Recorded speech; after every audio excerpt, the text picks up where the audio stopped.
Well, good afternoon, everybody. My name is Madison Fragnito, and I'm the Education Manager with Clean Air NC. I'll be moderating the NC Youth Voices for Climate Solutions panel, where we will hear from the next generation of climate leaders as they discuss the evolution of their advocacy and action strategies to build a healthier, just, and more resilient community for the state of North Carolina. My work with Clean Air supports youth education and network building, regional action groups, and assists in leadership of the NC Climate Ambassadors Program. This equips North Carolinians with the advocacy skills and resources to become active change makers in their environmental movement. My degree is in sustainable development and concentrations in community development and sustainable technologies. I want to start off by thanking each of our panelists for taking the time to be here today. They are all very busy balancing their work, school, and climate action initiatives. They all bring valuable and innovative insights to the larger conversation on environmental justice and advocacy in our state. First, I'm going to introduce each of our panelists. We're going to move into individual presentations, and then we'll follow with a Q&A session. So our first panelist is Isaac Smith. Isaac is a third-year student at North Carolina State University studying natural resources with a concentration in policy and administration. Isaac has been a member of the Action for the Climate Emergency, also known as ACE, for 4 years, working on community engagement, environmental advocacy, racial equity, education, and youth engagement. Our next panelist is Nina McKinnon. Nina is a senior at Catawba College, majoring in environment and sustainability with a major in French. After graduation, she hopes to receive a Russian studies degree and become a global sustainable urban planner. She is passionate about environmental justice, ecology, and collaborating with a variety of people to help aid against the climate crisis. Next, we have joining us online, Jessica Aguilar. Jessica is a master's student in public administration program at North Carolina State. She primarily works with students that identify as Hispanic, Latinx, and families that come from immigrant backgrounds. Her work has focused on increasing the sense of belonging among Latinx students in their schools, communities, achieving high school graduation, and increasing the percentage of Latinx students pursuing higher education. And our final panelist is Becca Nielsen. Becca is a third-year student at Appalachian State studying sustainable development and double minoring in music and Spanish. She is a member of the Climate Action Collaborative, where she fell in love with the passionate community of students and important work that they achieve. You can find more information about each of these inspiring panelists and their work on the NC Breathe website. All right, so first we are going to move into Nina's presentation. I'm going to have you come up here to the podium, and I'm going to sit in your seat.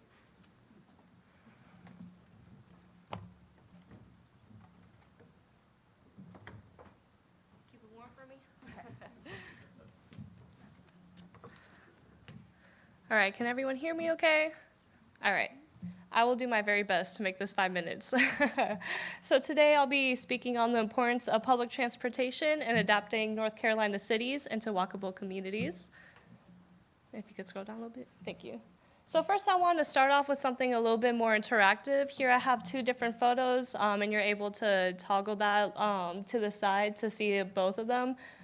Here there's a photo on the left, photo on the right. If people could yell out which one they would feel more comfortable in, if they could imagine themselves walking past or biking, whatever that may be.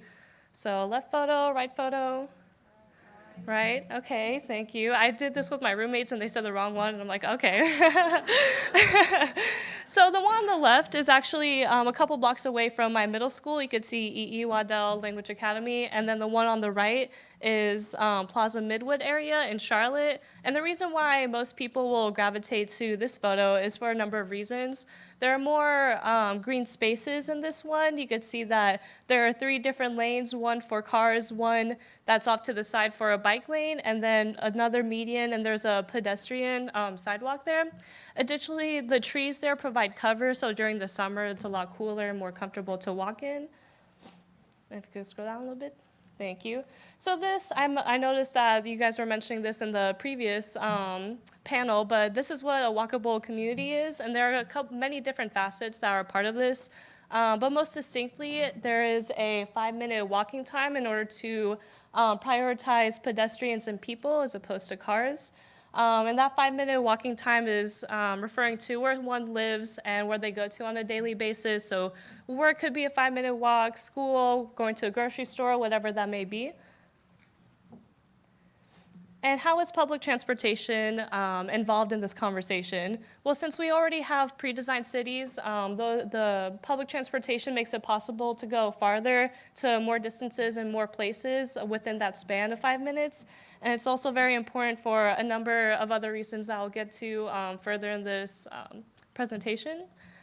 And so why are walkable communities important? They affect many different things like public health, the environment, mental health, the economy, equity, and much more. Here in the background, I have a Google Street View of Lyon, France, and later on in my presentation, I have a couple of different maps, including one of this city, and I was able to study abroad here before the pandemic, and I'll get into that more later. So first, human health. There's a study that says a growing body of evidence suggests that differences in the built environment for physical activity influence the likelihood people will use active transport for their daily travel. Thus, travel behavior could have a major influence on health and longevity. It makes sense. If you're walking more as opposed to sitting in a car, you're going to be able to have that daily physical activity. For example, when I'm living here, as opposed to when I studied abroad, it's very difficult to get my 10,000 steps. But over in France, it was very easy. I didn't even have to think about it. So here we have the environment. This photo in the background is Salisbury's newest park, the Bell Tower Green. If you haven't been there before, please do. It's a great place to be.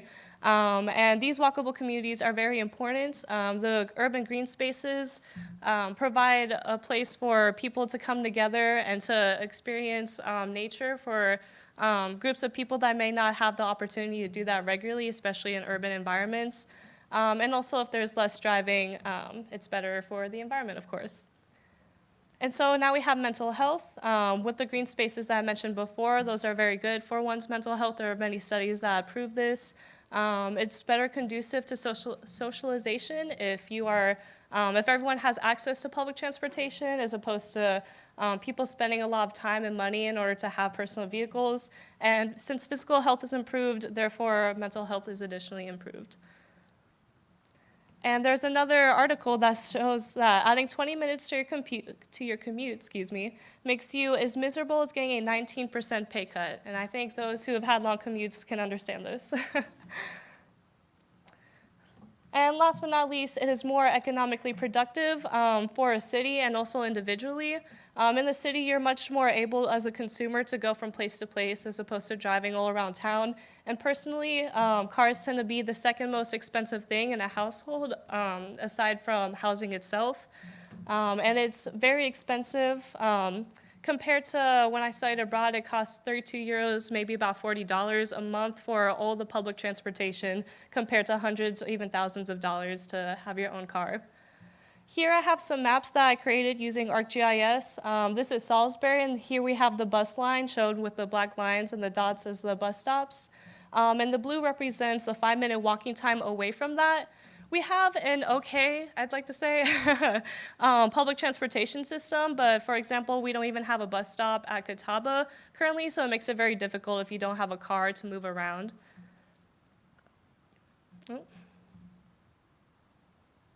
And what we'll show, hopefully, is I have 2 different maps of Charlotte. Essentially, I show so essentially one of them will show the center of the city, and that does a pretty good job.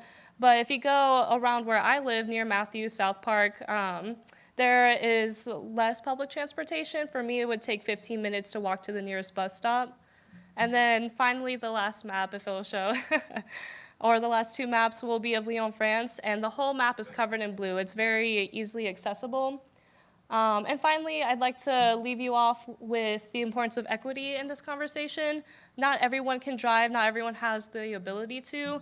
And additionally, if you don't have public spaces where people can gather, it's very difficult to mobilize, create movements, and fight for what is most important. All things considered, North Carolina deserves to have these benefits and improved quality of life that comes with well-done sustainable planning, and I look forward to being a part of it and seeing this change.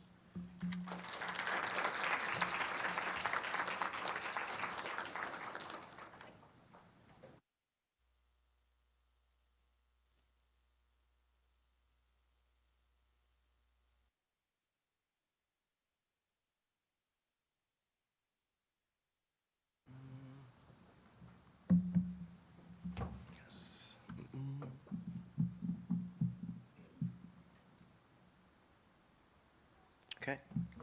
Well, hello, I'm Isaac, and I'm here to talk to you guys a little bit about youth engagement. Through my work with ACE, which was originally when I joined the Alliance for Climate Education, I've been able to engage with youth through various formats in community engagement, racial equity work, coalition work, working with our youth to engage with other youth who are not necessarily in these environmental circles, and mental health, wellness, and climate anxiety work has been our most recent endeavor. So with our community engagement work, we've primarily focused in environmental education as of about 2.5 years ago, I want to say, before ACE was redesigned into the Action for Climate Emergency. And part of this environmental education work was a website that allowed for teachers, professors, any sort of instructor group to access the website and teach, even at a very, very small level, the details of what climate change is, how it affects everybody, and the importance and why we should all take action. Furthermore, with community engagement, we had voter engagement as of the, let's say, the election a few years ago, one that I will not name for reasons. But we organized and I think sent out a few thousand, personally, sent out a few thousand voter registration ballots to places such as Florida, Georgia, Alabama, the Southeast region specifically, encouraging them to just get out and vote. As a nonprofit, we're not allowed to tell people who to vote for, but we did encourage everybody to vote because that was an election where voting really, really, really mattered. We also have engagement activities such as Party at the Polls, where we bring food, water, anything that will make voting more accessible to people in these communities, specifically minority communities, lower marginalized communities, lower income communities. And we finally, one of the most important aspects of ACE were the action teams. In these action teams, we had youth in communities, local communities, organize, group together, coordinate with other organizations in the area, with other youth in the area, to encourage more sustainable practices at the political level, the state level, local, in the communities, in their families, and even in their schools. One aspect of my work with ACE that really engaged me was the racial equity work. As I come to find out through ACE, racial equity is a big problem even in the climate change circle, which is really unfortunate for me being a Black person and also being of the lower income bracket. This seems to be something that specifically affects people that I know, my family, everybody that really is important to me. And so through ACE, I have been able to engage in workshops that talked about racial issues, ranging from the intersectionality between climate change and racism, through even during the most recent Black Lives Matter peak, we talked about police brutality and made that space more comfortable, more accessible for these marginalized communities to speak, share their thoughts in a safe space where we can engage them in these talks and engage them in the work of climate change activism. But a large part of that was the environmental advocacy aspect. This picture was actually taken at the Climate Justice Summit here in North Carolina a few years back. I can't remember exactly when. I want to say 2019, I believe. And as part of our environmental advocacy work, we had to speak a lot with politicians. We had to advocate for more sustainable practices, like I said, absolutely wherever we could. You would talk to us, we wouldn't stop laughing about environmental advocacy. We talk about climate change, clean energy, how much we despise Duke Energy sometimes. We love them, but we have a love-hate relationship with them. But the focus of ACE was on the youth, and I really got to experience that in 2020. Despite COVID wiping out just about everything, ACE still worked hard to engage the youth. And as part of this, they restructured the organization from the Alliance for Climate Education to the Action for Climate Emergency, seeing how the focus and the timeline has drastically moved up, very unfortunately. But also with this new reorganized structure, we got to engage with other organizations, other groups, other members, other youth to really advocate for a more sustainable future, for a better fight. And as we all know, we're here together sharing our information, so we know that the more you work together, the better your chances are. And that has been one of the most important aspects of ACE, was actually connecting with others, networking, advocating, and working together in this coalition group. Some of the most effective strategies I've learned has been the collaborating with other organizations. We can't do this alone, as most of y'all probably already know. And that's why we're here, really, to talk, to share, to grow, to learn, and develop, because this is a very large fight that no one of us, no one organization, no one individual can take on by themselves. But furthermore, is to put youth at the forefront of this battle. Most of the youth are probably going to live, I want to say, into this future. It's going to be pretty terrible, unfortunately. So their interest in fighting this is literally just survival at this point. They want to see a future where their kids can grow up in a hospitable area, their kids can grow up, like she said, in an environment that's more accessible for them to just walk on the streets without summers reaching scorching hot temperatures where you get heat stroke advisories or temperatures so low that the entire power grid goes out, like in Texas. But we really want to work hard to engage the youth, put them on the forefront, and if you're going to put them in your organization, put them on the forefront, please respect their time and their effort, because a lot of them are lower income, they're marginalized, they don't have much time, they don't have much money to put into this fight. So if you provide them with the resources, you educate them, you help them grow and develop, they will be the best leaders that they can possibly be within your organization and help you to grow as well. Thank you so very much for your time. It's been an honor to talk with you all.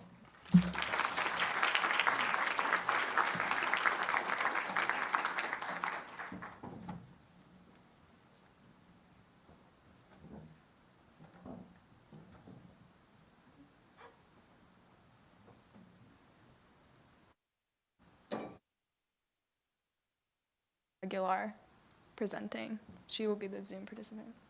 Great.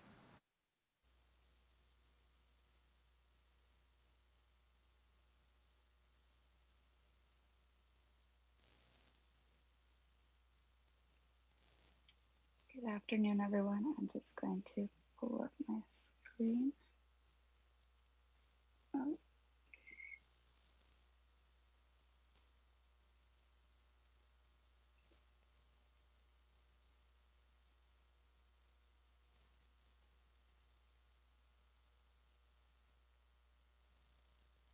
okay. Just to verify, can everyone see my screen? Awesome. Okay, well, good afternoon, everyone. It is a pleasure to be with you all today, even if it is through a virtual format.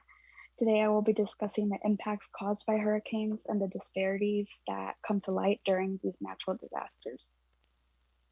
So first, just to discuss some of the impacts that we typically see, including strong winds, flooding, heavy rainfall, tornadoes, especially on the coasts. Those are some that we might already think about, but some that we might not always think about right away is the destruction of energy and production facilities that release toxic pollutants into the environment. And lastly, the vulnerability of those infrastructures that like houses, power grids, and roads that can lead to the loss of homes and the loss of the lack of access to be able to evacuate. All of these impacts exacerbate social inequalities that communities are already facing. So when we think about what hurricane devastation looks like, here are some images that we might think about. These photos are specifically from Hurricane Florence that hit in North Carolina in 2018. I will be referencing Hurricane Florence for the most part because of its high level of impact that it caused, especially on our East Coast.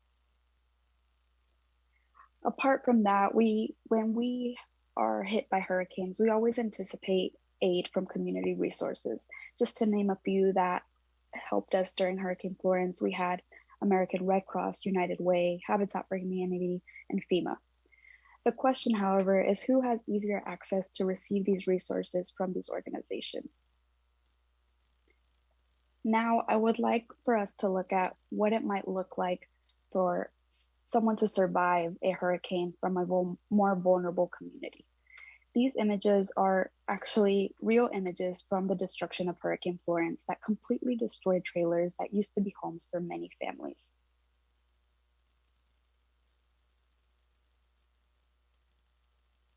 Apart from the complete destruction for some of these homes, the trailers that did make it were not completely left unharmed. As you can see in these images, these are the inside of some of the trailers, and you can see that there's mold, there's destruction of the ceiling, and these are very dangerous things to have in your home whenever you're living in there. And we've seen that hurricanes disproportionately impact marginalized communities, including the Black community, Native American, Latinx, and low-income communities. What we've seen is that hurricanes will only exacerbate existing inequalities that communities are already facing. And what affects them more is that these communities have a less access to healthcare, a lack of resources to be able to evacuate safely, and be in a storm-proof home that can resist that flooding and hurricane winds.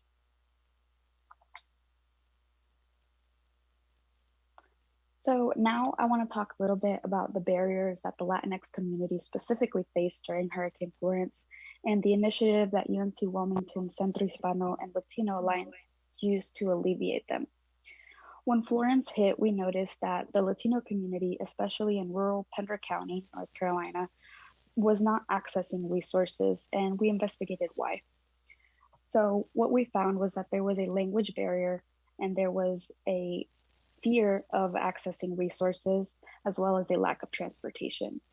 And to be specific, that fear comes from many of these families coming from an immigrant background and being scared to access resources from government entities like FEMA and American Red Cross. UNCW Centro Hispano and the Latino Alliance worked together to bring the resources from these nonprofit organizations and relief organizations to the trailer parks in Pender County. We did this through the use of bilingual volunteers and community outreach and communication, honestly, just building that rapport with the community to help them feel safe and accept the resources that were available to them. So some of the initiatives during the relief efforts included assessments of the damage, looking at which homes had mold and destruction inside, bringing in cleaning supplies, non-perishable food items, and winter clothing, and helping some of the homes actually clean and muck out the homes that had severe water damage. This initiative helped provide resources for over 100 families in Pender County that initially were not accessing them. And primarily these were trailer parks that were very high need, that weren't being able to reach out to organizations or even leave because of the high flooding that they had. So one of the main things I just want to point out is that it is really important to acknowledge the needs of our vulnerable communities during natural disasters and find avenues that can help alleviate these disparities, because these communities are already facing a lot of crisis, and being able to provide those resources can really make a huge difference. So lastly, I just want to say that I think it's very imperative that we find the barriers before we are experiencing disasters like this that can occur, and determine ways that we can resolve them, especially during such a great time of need for the community. Thank you.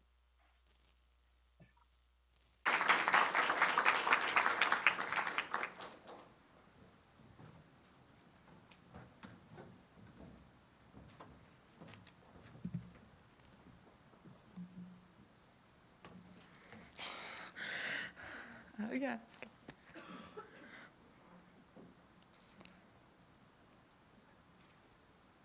I can go ahead and start. Hi, I'm Becca Nielsen. I use she, they pronouns, and I'm here today to talk about the Appalachian Climate Action Collaborative, which is also known as Climax.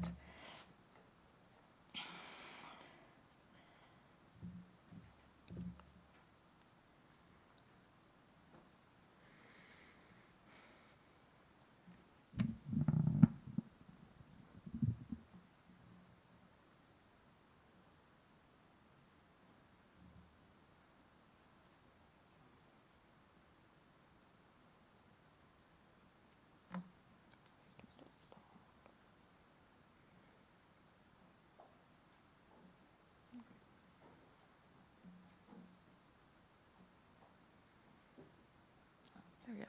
Yeah, so that's us. Thanks. Yeah, you can go to the next slide. So Climax was founded in 2018 after the IPCC report showed that catastrophe would ensue if we don't lower our carbon emissions. And we are an organization based out of Boone and Watauga County, and we are intentionally not affiliated with Appalachian State University. However, Appalachian State University is the biggest employer and has the most influence within our town, and so that's where we as students have power to create influence and create change. So that's where a lot of our action and energy is targeted, is eliciting change there. And so our goal is to bring climate justice to Boone and to help create a more equitable and sustainable world. And this graph is, despite the fact that App State claims to be a leader in sustainability, we are not on track to hit carbon neutrality until way past 2100, which, if you didn't know, North Carolina schools within the UNC system are required to be carbon neutral by 2050, and that's the point of no return for climate change. So I wouldn't say that we're a leader.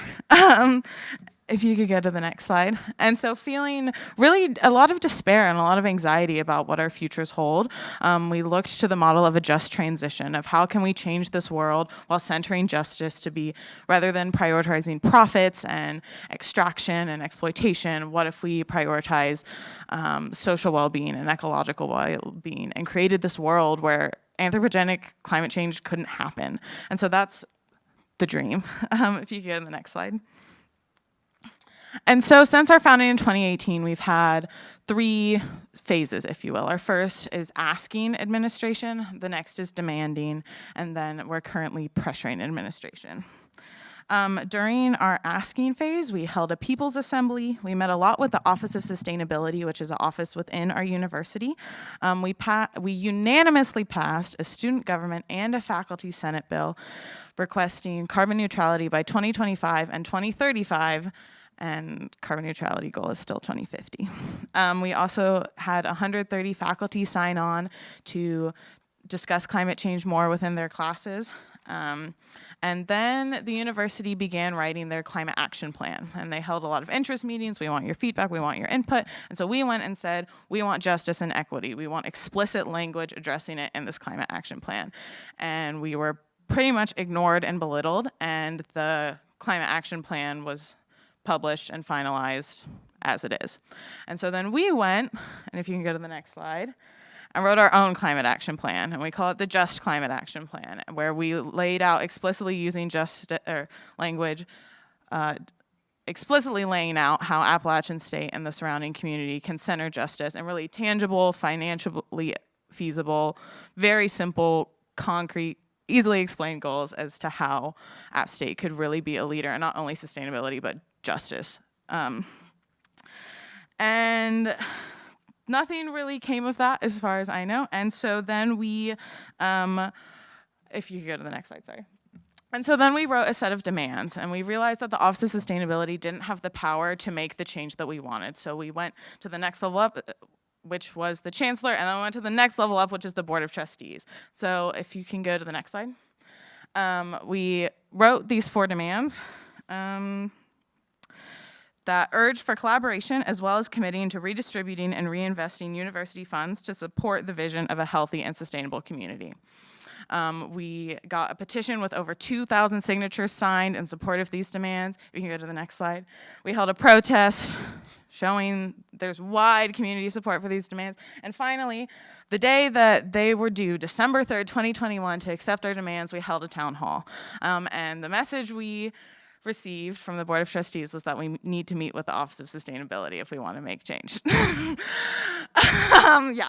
And so we've shown and we've proven that these traditional channels of making institutional change have failed. We've tried them all and nothing has happened. And so now let's see what we can do. And so, yeah, now we're in the pressuring phase. And so if you can go to the next slide, sorry.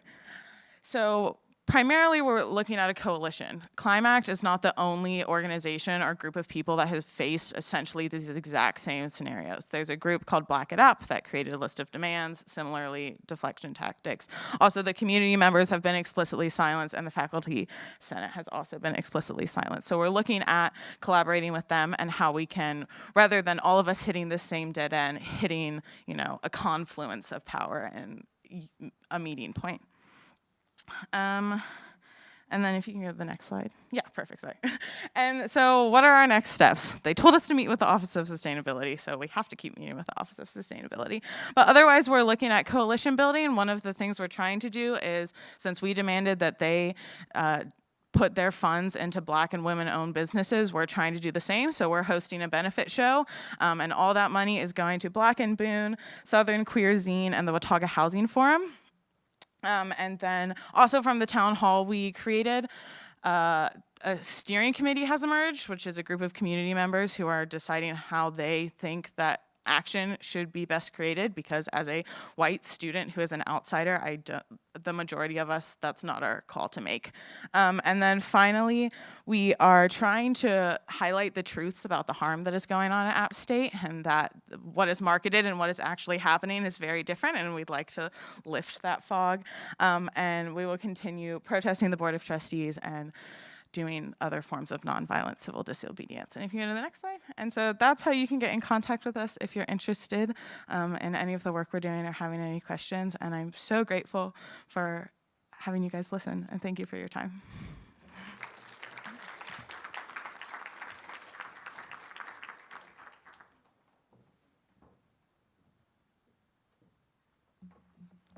Wow, those were very powerful presentations that we just had. And so now I've planned a few questions. I have one question directed individually at each panelist, and then I'm going to go ahead and open it up to audience questions, because I know we have a lot of people that want to ask questions and engage with our panelists.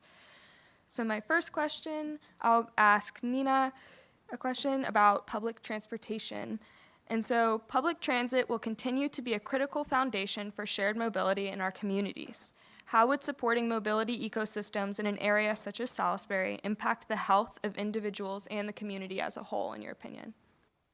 Do I have to press anything for the mic, or? If you go close to it. Okay, so I believe that Salisbury is already on a movement to try and bring back more public transportation. I believe 2 years ago there was a petition to try and have a bus stop at Catawba, but unfortunately so far nothing has come from that. I believe that Salisbury additionally has very much an ethic of outreach and community. So I believe we are on that path to improving things. Earlier today, I was part of the Creative Research Symposium at Catawba, and I presented on this similar thing, and I had someone come up to me, and they mentioned, oh, like this would be such a wonderful thing to have in order to bridge the Catawba bubble to the rest of the community. And I just think that interaction and the public health aspect, I believe I covered with just the ability of people to walk around and to enjoy their time outside more. And yeah. Yeah, absolutely. And so my next question is directed at Isaac. In your experience with statewide youth advocacy networks, what have you found to be the most commonly expressed barrier or hesitations to engagement by youth? And how can organizations looking to engage with youth begin to break down those barriers? Y'all can hear me, right? Okay, cool. So as I said earlier, one of the most common demographics for engaging in the climate fight are these minority, low-income, and otherwise marginalized groups. So with that come the barriers of low financial stability, lack of transportation, food insecurity, and just overall lack of means to gain more information about what the climate fight is, what's important, what's going on, and what's relevant. Those are the most common barriers I have encountered in my work with other youth and engaging them into this climate fight.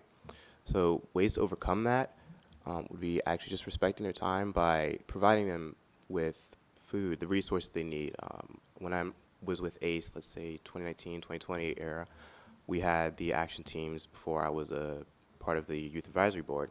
And as part of these meetings, they'd actually provide us with dinner.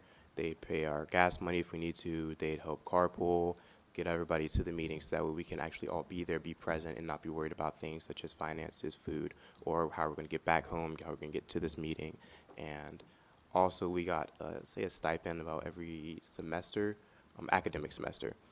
And that really helped a lot of us to get through, to join this fight, and to actually be present for this fight, as well as they developed our skills with workshops engaging us in public speaking, advocacy. They taught us more about this fight. Like I said, I learned a lot about the racial equity aspect of the climate justice fight in my time with ACE. And what was it? One more point.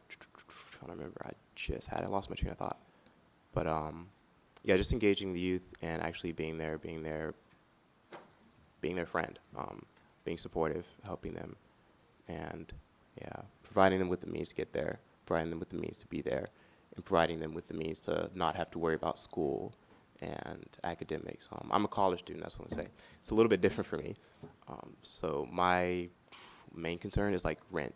I'm less concerned about the academic section. I have that habitualized to the point that I can study, still do this other stuff, and be active in the climate fight. But my main concern is like, will I be able to pay the rent? So just basic necessities, just helping to meet those basic necessities. You don't have to pay them like a salary. I'm sure some of them would appreciate that, but like, you don't have to pay them a salary, like a stipend, or just giving them meals, helping them to reach this location, and being accommodating for their schedule. Most of us do not have the same schedule. We have class schedules from different times, different counties have different things, different clubs, different organizations. So just accommodate for that and be supportive of that, despite the difficulties it may bring your organization, because they will be there, they will be present, they will bring their best effort if they don't have to worry about these other things, and they have some wonderful ideas to give to you. Great. That was very well said. My next question is for Jessica on Zoom. What are the longer-term health and livelihood effects of the damage to low-income housing and the delays in receiving appropriate repairs? Yeah, so like I spoke a little bit, a lot of the communities that were being affected that come from most definitely low income households, their homes were impacted by the mold and water damage.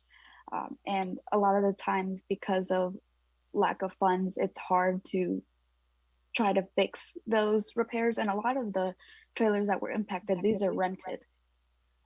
So realistically, the repairs are supposed to be done by the landlords of those properties. But a lot of what we were seeing was that they were trying to not put as much funding into repairing that. Some of the communities we were working with discussed how the landlords would just try to paint over some of the mold that was in the home. And, you know, a lot of these families were already dealing with other health issues, especially the Latino community has a high impact of health concerns with, and a lot of them including asthma. Asthma can be triggered very badly with mold, and then not having access to healthcare can most definitely impact it even worse. So by long term, you know, a hurricane impacting your home and having these kind of damages can lead to worse health concerns that can later on impact your health in many ways. And it impacts the families who are already more vulnerable with health concerns, and it impacts the students, like the younger children that live in those homes, because of not having anywhere else to go and not having anyone giving you the resources to do so. So a lot of what we did was also advocacy work, trying to, you know, advocate and tell the landlords that this is not right. Something needs to be done and it needs to be fixed, because this isn't humane to leave a family having to fend for themselves like that. And we also had a lot of resources from like FEMA, that for some homes that had just way too much damage were able to receive resources. But had it not been because of organizations that realized that those concerns were going on and realized that this community was not accessing resources, it's very likely that those communities would have just kept on living like that, because they didn't know otherwise that they were entitled to that kind of resource. Thank you. All right, our last question will be for Becca. And with the rapid growth is a rising issue in communities across North Carolina. As communities grow and development focuses shift, we must continue to initiate creative strategies to communicate and prioritize climate action and justice. What does healthy, equitable, and sustainable community engagement look like to the collaborative, and what are your strategies for implementing this during a period of growth for the university and consequently the small mountain town of Boone? Well, primarily, I think you have to focus on the community. And that, like, they have to be at the center, but not even just the community, the most marginalized and most vulnerable and those who face risk to be at the most harm. And I think what's really being highlighted in my experience with the Board of Trustees is that they're not listening. It's not hard to find the harm that is going on, and people will tell you their stories, and you just have to listen and believe them. And like, I am an outsider. I'm coming here to be at this university. I didn't grow up there. And so I don't think I can say, like, this is what Boone would look like because I don't know those experiences.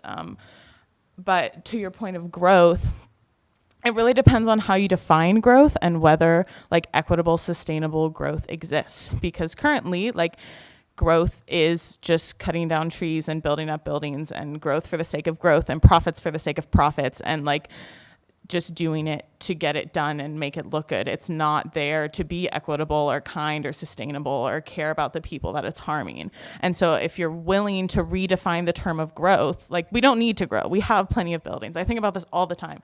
There's so many unhoused people in Boone, and every night there are tons of classrooms that are just empty.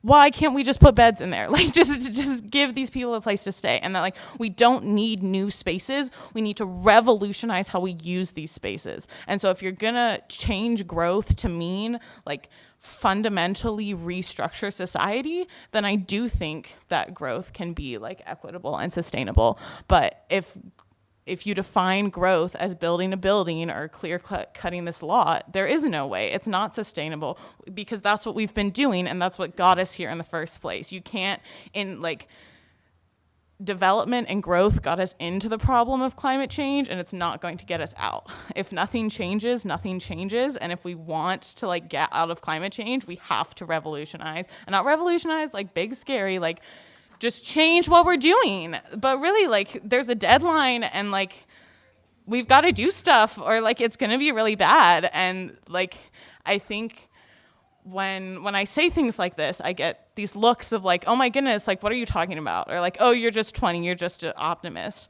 It's like, no, I'm advocating for my future.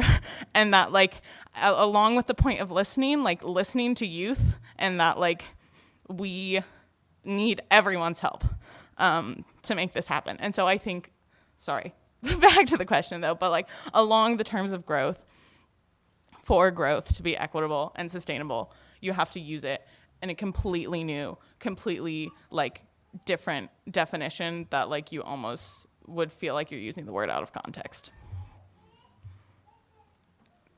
Very powerful. Thank you. All right, I think we have time to take maybe one audience question or two.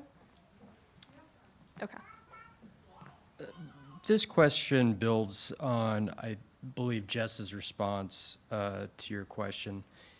It's from Sophia online. She asks, what can nonprofits and relief organizations do before the fact to help prepare communities and disadvantaged groups prepare for natural disasters? Excuse me. Absolutely. Thank you. What I would say nonprofits can do to help alleviate some of these after effects from natural disasters would include trying to do some kind of assessment with the community prior.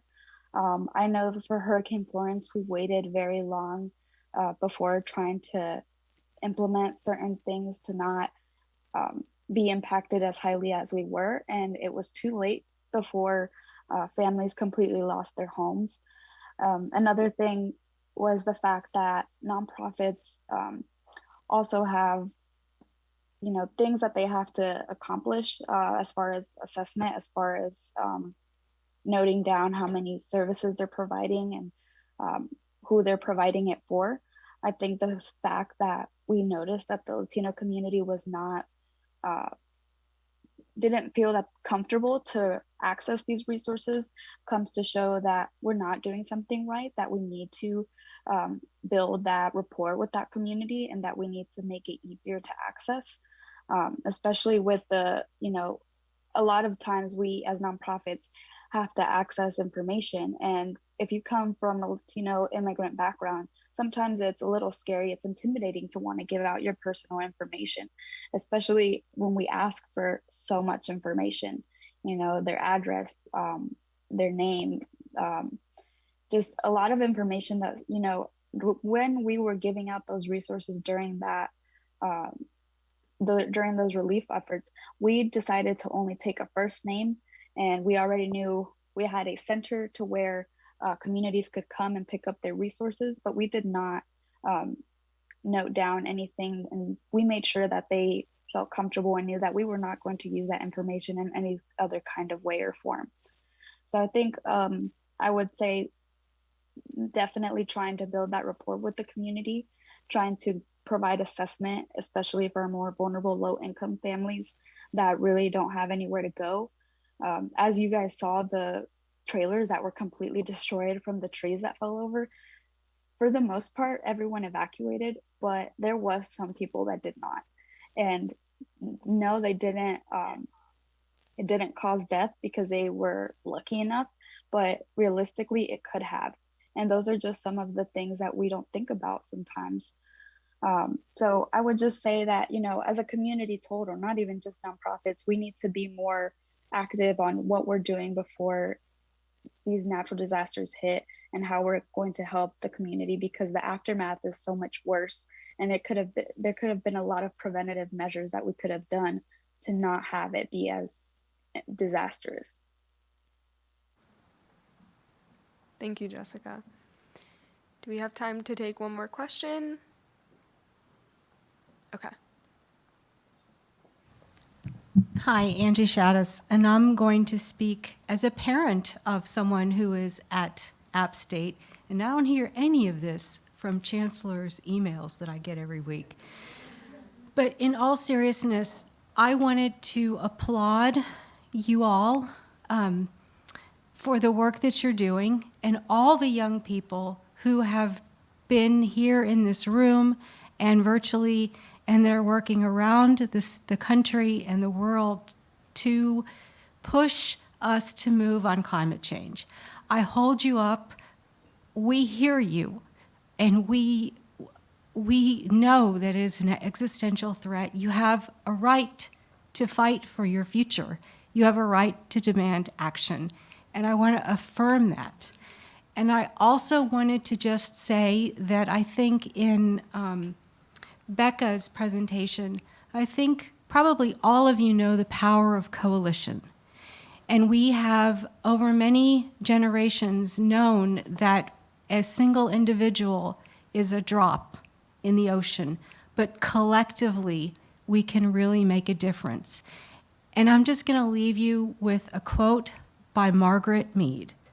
Never doubt that a small group of thoughtful, committed citizens can change the world. Indeed, it is the only thing that ever has. So thank you for your work, and we will support you, and we will work too with you. Thank you. Madison, we have one more. Okay. Yeah, sorry. My name's Adolfo. I'm a senior here at Catawba. This is kind of more directed towards Isaac, and it kind of builds off of the last panel. And it's kind of a two-part question. So don't get me wrong, climate changes and the impact it has on us and Earth is negative, don't get me wrong. But I think that in today's time, we are very negative in the way that we express it to everyone. And I think that is, for me personally, whenever I work with anyone, anytime you're negative in the way that you're expressing your ideas or something, it has a toll in the way everyone reacts back towards you. So anytime I'm working with someone, I always try to take a positive outlook in the way of something. Yes, our climate is, at a very bad point right now. But I always try to say, we're working towards something, towards a better future, keep your head high, we're working towards something, towards a better day. Tomorrow will be a better day, they say, So that's kind of just, kind of the first part. And then the second part was, Isaac, you talked about working with the youth, and I think, that's great. Have you thought about, in the panel before, they spoke about kind of turning that triangle of working with just people from that higher, kind of the higher class and working just with, the lower class. But have you ever thought about, usually when you look at people who go to school conferences, your local PTO meetings, the sad truth is it's only the people from that higher class. Usually it's not your lower class. Usually it's your middle class and your higher class that are doing donations to the school. So I think that sometimes we should, it's a business, sometimes we should start by the middle, the high, and make it that triple back at the top, and start that snowball effect and build back down to our lower class, and that helps in our youth, because if our classmates, like I've got a little sister, and it's always, my classmates are doing this, this, and this, and this. So what they see, is definitely being translated on a day-to-day basis. So I don't know if you've ever thought about, definitely integrating not just, the minorities, but, including everyone else as well. Yeah, that's a good question. Yes, we actually at ACE have worked very hard to integrate everybody. In my action team, we had, I want to say like 12 of us, I want to say. Of those 12, about 8 of us were minority. Of those 8, 5 of us were low income, and everybody else was of medium or high income families and organizations. Those were the ones that actually really helped to get everybody to these locations. Like when I was talking about carpooling people, those were the people who were able to do that because they had the gas money, they had the time, they had the availability, and they had the support of their parents to do so. Integrating, making sure everybody is actually included in this fight is a very important detail, because we have different traits, we have different abilities that allow us to support each other better. And with ACE, we also have donors. It's a nonprofit, and many of our donors have far more money than most of us, probably even combined. So without their support, we probably wouldn't even be able to function as we do. We wouldn't be able to pay the staff, we wouldn't be able to pay the members of the organization, we wouldn't be able to pay the youth. And I think that they are fundamental. I know that they are fundamental in keeping this organization running. So yes, it's very important to integrate. We have thought about that, and it's a very excellent point, because that is oftentimes left out.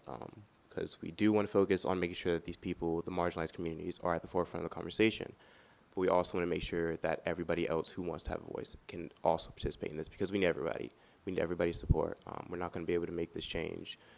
Like Becca said, it has to be fundamental. It has to include everybody. We all have to fight for this. Otherwise, we're not gonna make the change we need. Which is why we're all here gathered today. And I'm glad to see so many different faces, different colors, different hair, different backgrounds. It's wonderful to see you all here today. Thank you very much, and thank you for your question. Awesome. Thank you for the questions.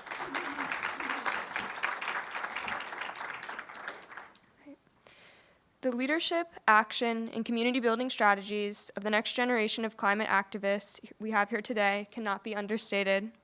As youth, we must both recognize the dedication of the shoulders we stand on and empower ourselves with unbound passion, awareness, and innovative strategies. To reflect quickly back on 2015, 21 youth plaintiffs filed a constitutional climate lawsuit, Juliana v. United States, against the United States government. Their complaint asserted that, through the government's affirmative actions that caused climate change, it had violated the youngest generation's constitutional rights to life, liberty, and property, as well as failed to protect essential public trust resources. Currently, the youth plaintiffs, such as Indigenous Afro-Latinx youth activist Vic Barrett, are awaiting a ruling on their motion for leave to file a second amended complaint and the motion to intervene filed by 18 states. I think Vic Barrett spoke for everyone on this panel when he said, like youth who have come before us in the civil rights movement and other social justice movements, it is often the youth who must shine the light on systems of injustice. We know the world we want to grow up in better than anybody else does, so we need to be listened to. I'm looking forward to having the world see the incredible power my generation holds. Thank you all.